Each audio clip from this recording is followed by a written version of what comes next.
আসন্ন রমজানকে ঘিরে এবার রেকর্ড পরিমাণ নিত্যপণ্য আমদানি হয়েছে। বাড়তি চাহিদা মেটাতে এর মধ্যে ছোলা, খেজুর, ডাল, পেঁয়াজ, রসুন, চিনি সহ বিভিন্ন পণ্যের বিপুল মজুদ নিশ্চিত করেছেন ব্যবসায়ী ও আমদানিকারকরা। তবে পর্যাপ্ত আমদানির মধ্যেও চোখ রাঙাচ্ছে বোতলজাত সয়াবিন তেল। বাজারে এই পণ্যটির সংকট এখনো কাটেনি। এবার নিত্যপণ্যের দাম স্বাভাবিক রাখতে মাঠে থাকবে সরকারের 10টি সংস্থা।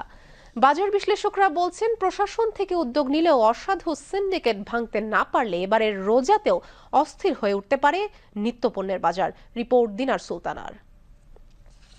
রমজান কেন্দ্রিক নিত্যপণ্য কিনতে বাজারে ভিড় করছেন ক্রেতারা। প্রতিবছর রমজানে নিত্যপণ্যের দাম যেভাবে বাড়ে সে তুলনায় এবার অনেকটাই সহনীয় পর্যায়ে আছে বাজার। চাহিদার তুলনায় আমদানি বেশি হওয়ায় চিনি, ছোলা, মুড়ি, ডাল, বেসন, খেজুর, পেঁয়াজ সহ রমজানের বেশিরভাগ নিত্যপণ্যের দাম স্থিতিশীল পর্যায়ে আছে। বেড়েছে লেবু, শসা, বাদাম সহ বেশ কিছু পণ্যের দাম। আছে সয়াবিন তেলের তীব্র সংকট।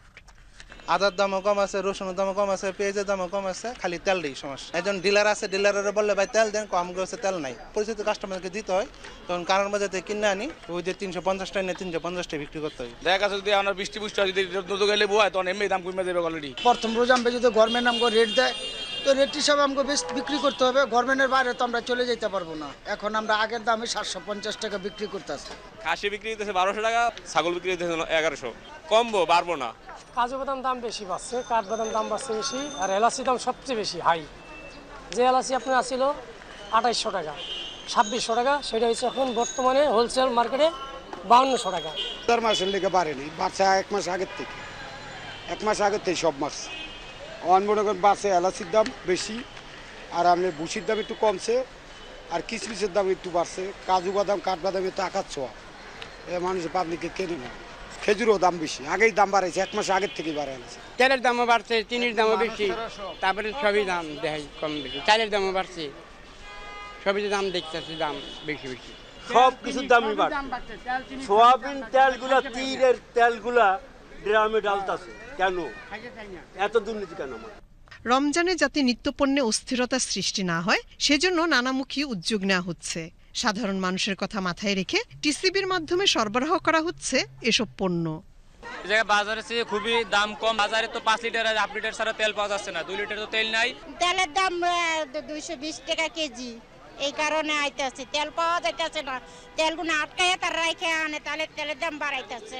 2 কেজি তেল, ছোলাদা 2 কেজি, আপনার চিনি দেয় 1 কেজি, খেজুর দেয় আধা কেজি, আপনার ডাল দেয় 2 কেজি। রমজান মাসে দিলে রমজান মাসে আরো দাম বাড়তি থাকে সকল জিনিসপত্র। যারা শ্রমিক, যারা মধ্যবিত্ত, তাদের তো অনেক কষ্ট হয় দাম দিয়ে কিনতে, এজন্য অনেক উপকার হবে আমাদের। এবার নিত্যপণ্যের দাম স্বাভাবিক রাখতে সরকারের 10টি সংস্থা মাঠে থাকবে। চাঁদাবাজি রোধে আইন শৃঙ্খলা বাহিনীর সদস্যদের সাথে যুক্ত থাকবে বিভিন্ন গোয়েন্দা সংস্থা।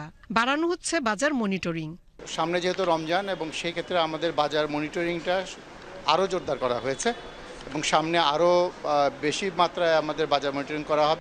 পণ্যমূল্য নিয়ন্ত্রণের পাশাপাশি ভেজালমুক্ত ও নিরাপদ খাদ্যের দিকেও থাকবে সরকারের বাড়তি নজরদারি।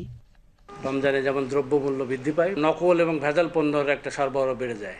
সমস্ত পণ্য রমজানে বেশি চলে, সেই সমস্ত পণ্যের দাম বৃদ্ধির পাশাপাশি ভেজালও তৈরি হয়ে যায়।